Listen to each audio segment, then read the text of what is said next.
Boru Aboye.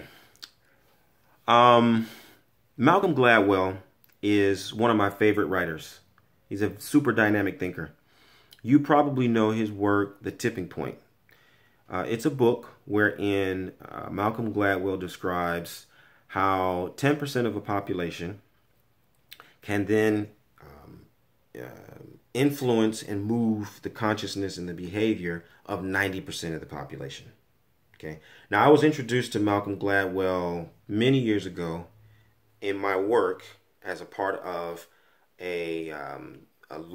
actually the largest corporate grassroots movement in history. We worked with Fortune 100 corporations to bring about change in ideas and behavior, especially around sustainability. And it's wonderful to see how the ideas and the practices that we were organizing within these very small concentrated groups in corporations have now spread out and become corporate policy in these companies. And then those policies and those behaviors, having been adopted by millions and millions and millions of employees, have now spread out into the broader society, and things that we were teaching in very isolated places 10, 12 years ago have now become adopted by whole cities and, entire states, right? Things like banning styrofoam, things like banning plastic bags and things like that. These are things that we were doing in very isolated places years ago, right? And so it's magnificent and very gratifying to see how that is, evolved and taken hold and helped to move things in a positive way around the world. Now, the reason why I'm telling this to you right now, though, is because these teachings I learned through my practice of Ifa. Everything that I'm telling you about the tipping point and this 10% moving to 90% is totally consistent with the teaching of Ifa. Ifa tells us that you have three categories of people. For example, you got the doers, you got the supporters, and you got the bystanders. The doers would represent the 10%, right? They're the ones who create the tipping point. The bystanders, I would say that the supporters would represent about another maybe 15%, right? These are the people who are surrounding the doers. They're the ones who learn from the doers, and they then codify and institutionalize what the doers have revealed, and the supporters then disseminate it out into the broader population, okay?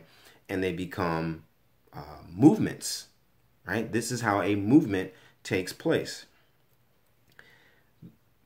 Within the practice of Orisha lifestyle today, we tend to wait until we see things spilling out into the 90% before we will respond, right?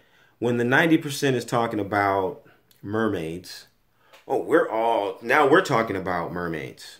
When the 90% is talking about, beached whales and oil spills, now then we're talking about those things.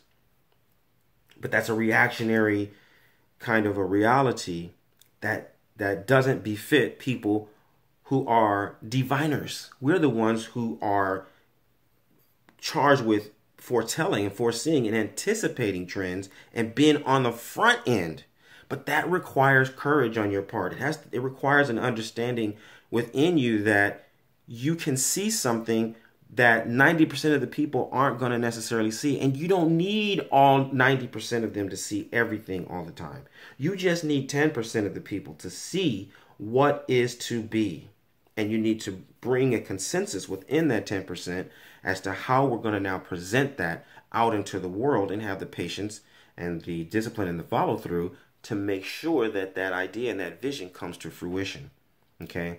So what I want to do is I want to bless you. I want to bless you with this courage and this certainty that within small groups of people, you can band together around best practices, around first principles, around a visionary goal to change the world and transform the world, and not wait and react and allow the world to change and transform you. Aboru aboye, aboshishe.